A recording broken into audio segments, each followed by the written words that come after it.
എല്ലാവർക്കും നമസ്കാരം. ദക്ഷിണകാശിയായ കൊട്ടിയൂർ ഉത്സവത്തെക്കുറിച്ച് പറയുന്നതാണ് ഈ വീഡിയോ. കണ്ണൂർ ജില്ലയുടെ കിഴക്ക് ഭാഗത്തായിട്ട് വയനാട് ജില്ലയോട് ചേർന്നാണ് കൊട്ടിയൂർ സ്ഥിതി ചെയ്യുന്നത്. ബാവലിപ്പുഴ കൊട്ടിയൂരിനെ രണ്ടാക്കുന്നുണ്ട്. തെക്കും ഇക്കരെ കൊട്ടിയൂരും വടക്ക് അക്കരെ കൊട്ടിയൂരും. ഇക്കരെ കൊട്ടിയൂർ ക്ഷേത്രം എപ്പോൾ വേണമെങ്കിലും നമുക്ക് പോയി പ്രാർത്ഥിക്കാവുന്നതാണ്.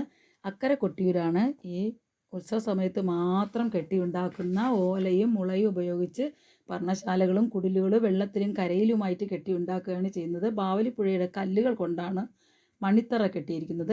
ദേവി സാന്നിധ്യമുള്ള അമ്മാറ കല്ലുകൾ അവിടെ ഉണ്ട് എന്നാണ് പറയപ്പെടുന്നത് കേട്ടോ. ഇക്കരെ കൊട്ടിയൂർ എല്ലാ ദിവസവും പ്രാർത്ഥിക്കാമെങ്കിലും ഈ അക്കരെ കൊട്ടിയൂർ ഉത്സവം തുടങ്ങുമ്പോൾ ഇക്കരെ കൊട്ടിയൂർ അടച്ചിടും. അവിടെ പിന്നെ ആ സമയത്ത് നമുക്ക് പ്രാർത്ഥന ഇല്ല കേട്ടോ. അത് പ്രത്യേകം ശ്രദ്ധിച്ചുകൊള്ളുക. ഈ വർഷം 2025 ജൂൺ 8 മുതൽ ജൂലൈ 4 വരെയാണ് നമുക്കവിടെ പ്രാർത്ഥനാ യോഗമാക്കിയിട്ടുള്ളത്. ഇടവ മാസത്തിലെ ചോതി നക്ഷത്രം മുതൽ മിഥുന മാസത്തിലെ ചിത്തിര വരെയുള്ള ദിവസങ്ങളിലാണ് നമുക്ക് പ്രാർത്ഥനയ്ക്ക് പോകാൻ പറ്റുന്നത്. അതിൽ മകൻ നാൾ മുതൽ സ്ത്രീകൾക്ക് പോകാൻ പറ്റില്ല കേട്ടോ. അപ്പോൾ അത് പ്രത്യേകം നമ്മൾ ശ്രദ്ധിക്കേണ്ടതാണ്. നെയ്യാട്ട് മുതൽ തുടങ്ങിയാണ് അവിടെ ഉത്സവം ആരംഭം. നെയ്യാട്ടിനോടൊപ്പം തന്നെ മുതിരേലി കാവിൽ നിന്ന് വാളെടുത്തുകൊണ്ടിരുന്ന ഒരു ചടങ്ങുണ്ട്.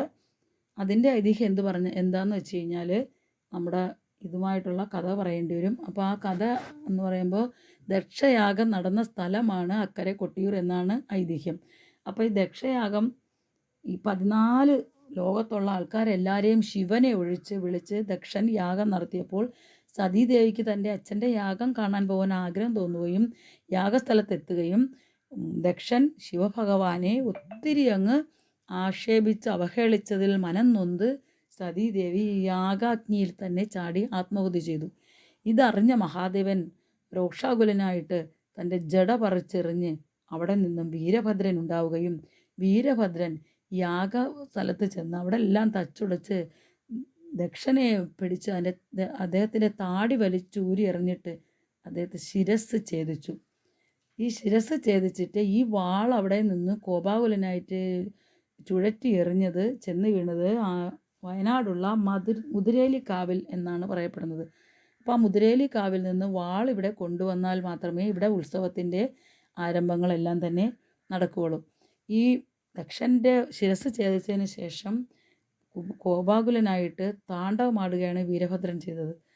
ആ സമയം ബ്രഹ്മാവിഷ്ണു ദേവന്മാരും മുനിമാരും ഋഷിമാരും എല്ലാവരും വന്ന് ഭഗവാനോട് കോപം അടക്കണമെന്ന് പ്രാർത്ഥിക്കുകയും അങ്ങനെ മഹാദേവൻ കോപം മാറ്റിയിട്ട് ദക്ഷനെ പുനർജീവിപ്പിക്കുകയാണ് ഉണ്ടായത്. അപ്പം ദക്ഷനെ പുനർജീവിപ്പിക്കാൻ നോക്കിയപ്പോൾ അദ്ദേഹത്തിൻ്റെ തല ചതഞ്ഞു പോയിരുന്നു. അങ്ങനെ ഒരു ആടിൻ്റെ തല വെച്ചാണ് ദക്ഷനെ പുനർജീവിപ്പിച്ച് യാഗം പൂർത്തിയാക്കിയത്.